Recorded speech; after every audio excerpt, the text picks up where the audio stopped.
Now look at this.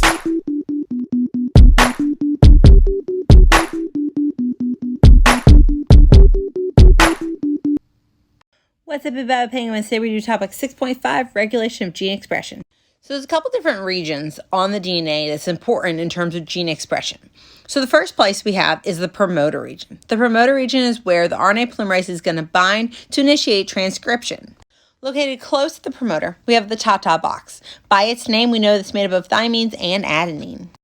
There's also an enhancer region. The enhancer region is either going to be close to the promoter, being proximal, or far from the promoter, being distal.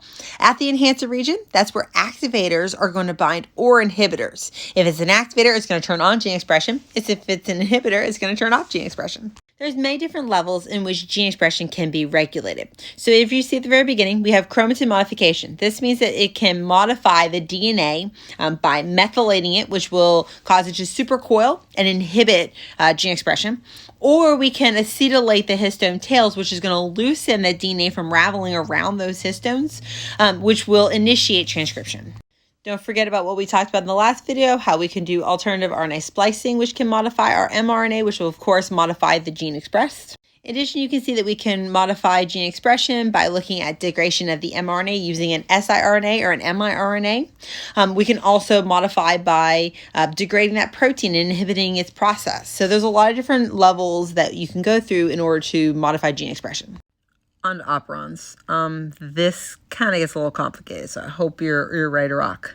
Prokaryotes don't have the same levels of gene expression because they don't have a nucleus to allow for the separation of these different processes of transcription and translation. So what they have is something called an operon. Operons are made up of three different things. You have the operator, which is what's going to turn on or turn off the gene. You have a promoter, which is where the RNA polymerase is going to bind, and you have the genes that it controls. One example is the trip operon. The trip operon is a repressible operon.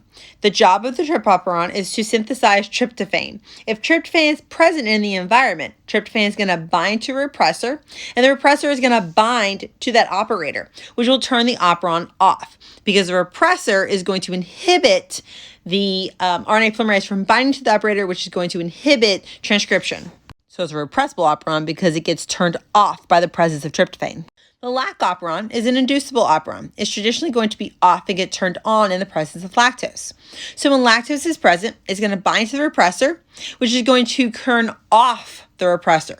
The repressor no longer binds to the operator, so now RNA polymerase is able to bind to the promoter to transcribe these genes to break down lactose. So lactose is an inducible operon because it is induced in the presence of lactose. If you're paying, just says, bye all.